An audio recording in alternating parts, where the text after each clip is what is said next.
En Espagne, la réserve de Villafafila est située à une cinquantaine de kilomètres au nord de Zamora. Cette réserve naturelle de 33 000 hectares est implantée en pleine terre de zones cultivées avec, en son centre, de nombreuses lagunes enclavées sur des sols argileux. Ces lagunes, gonflées par les pluies, attirent en hiver de nombreux oiseaux aquatiques migrateurs.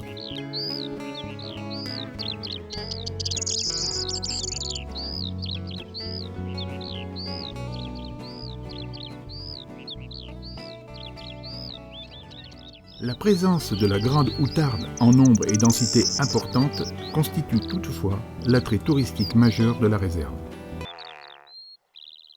Au lever du jour, l'apparition des premiers rayons de soleil galvanise les mâles qui commencent alors leur parade. Elles ont lieu sur des places bien déterminées, situées au centre de grandes parcelles ou bien sur les crêtes de vallons cultivés. Ces points stratégiques permettent aux mâles, moins vigilants en ces périodes de parade, de se protéger d'une approche inopinée d'un éventuel prédateur.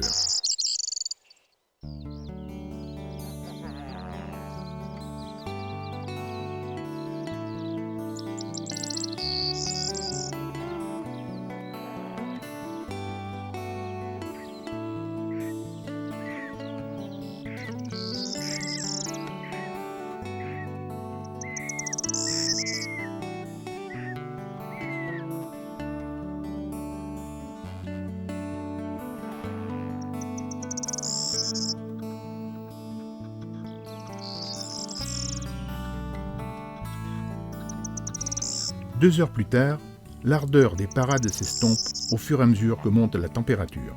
Les outardes se dispersent alors pour se nourrir de jeunes pousses de luzerne, riches en protéines, vitamines et sels minéraux. Aussi, cette plante ciblée pour générer un milieu favorable à la grande outarde contribue à combler les dépenses énergétiques du mâle en parade et apporte aux femelles les besoins protéiques pour mener à terme leur couvée. De plus, cet habitat à grande variété d'insectes est primordial pour la survie des jeunes nidifuges dès leur naissance.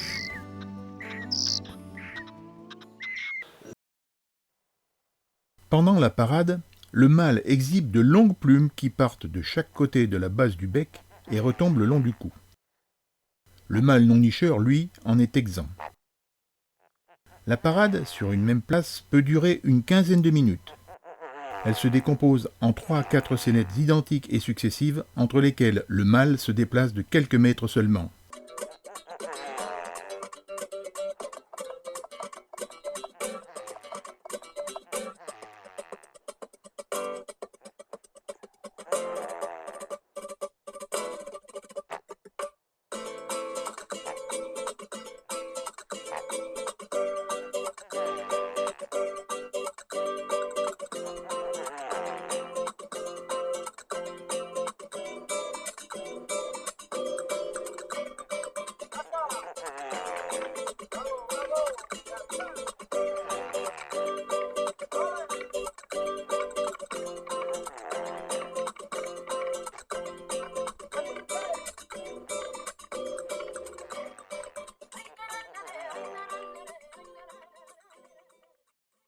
Dans la réserve de Villafafila, il y a en ce moment 3200 individus de grandes outardes. Et la population a monté beaucoup dans les dernières 15 ans parce que nous avons apporté de l'argent à les agriculteurs pour cultiver de la lucerne. En cette mi-avril, les mâles portent fièrement et avec prestance leur plumage nuptial. Puis les parades vont s'échelonner pendant une dizaine de jours. Début de matinée et fin de soirée, chacun d'entre eux va s'isoler sur les places dominantes pour magnifier leur intention auprès des femelles.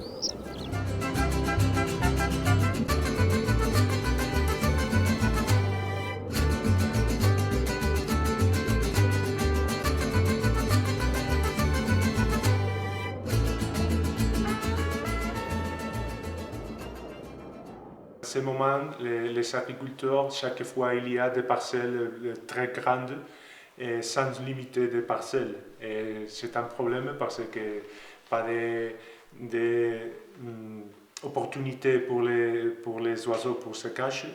et pas de nourriture. De nombreuses bordures, multiplier les bordures en créant des petites parcelles pour que les oiseaux puissent peut-être nicher, mais aussi trouver des insectes dans ces bordures non cultivées. C'est possible de faire une division des parcelles. Oui. Et c'est nécessaire en général que l'agriculture, et c'est avec des petites parcelles, avec des bordeaux, c'est nécessaire. Alors, agriculture intensive, biodiversité condamnée. Oui. Il n'y a pas d'autre raisonnement possible. En général, oui. Et c'est possible que vous pouvez voir beaucoup de fleurs. Mais cette année, l'hiver est très sèche et les agriculteurs pas de problème pour entrer à les cultifs. Il y a beaucoup de traitements et pas de fleurs, pas d'insectes, rien. Mais c'est volontaire. Il y a des autres agriculteurs qui préfèrent faire l'agriculture moderne. L'agriculture avec beaucoup de rendement. Et, oui. Et le problème, c'est que la réserve en ce moment, pas d'argent. Nous avons besoin de l'argent de l'Europe. Voilà.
Bon, voilà comment se termine 8 jours d'affût à la Grande Outarde.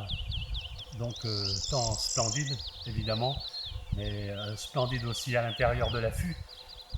Le matin 3 degrés, à 5h30 debout, 6h30 dans l'affût avant le lever du jour. 3 degrés le matin, vent froid, franchement, avant 11h, pas question de se réchauffer.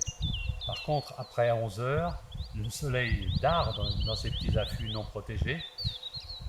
Et aux environs de 16h, il fait environ 35-40 degrés. Bon, on va pas se plaindre. Poser son affût un peu à l'abri des regards de l'outarde et partir comme maintenant. Donc il est 9h. Et l'outarde a eu le temps de s'habituer pendant toute une journée de 15 heures donc, à l'affût.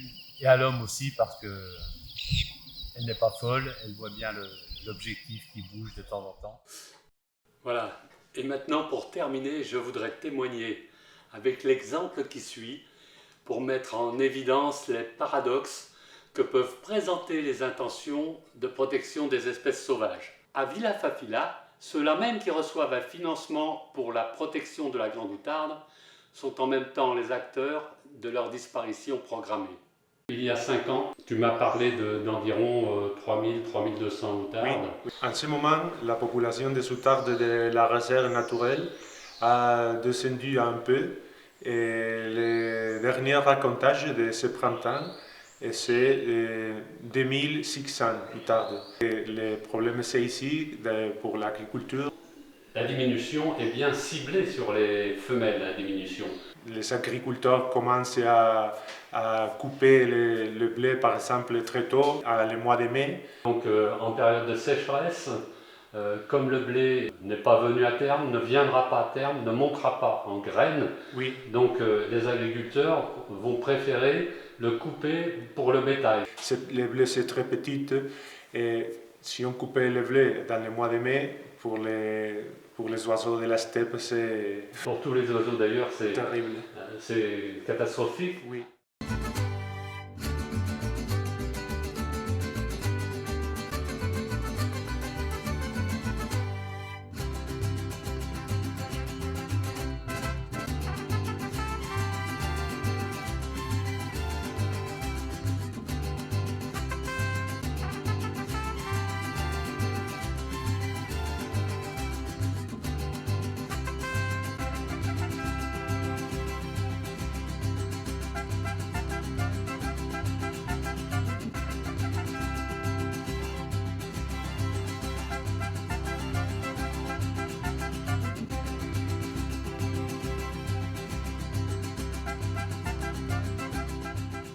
Ton parcours, au travers les âges, s'est adapté à la lente évolution de la biodiversité. Mais depuis les années 60, les jeux boursiers ont relégué la valeur vénale de cette biodiversité au dernier rang des intérêts à court terme recherchés. Gageons que ta fierté et ton élégance ne peuvent être qu'ambassadrices pour porter un message de réveil des consciences au-dessus des raisonnements subventionnés déjà défaillants, sans âme ni devenir.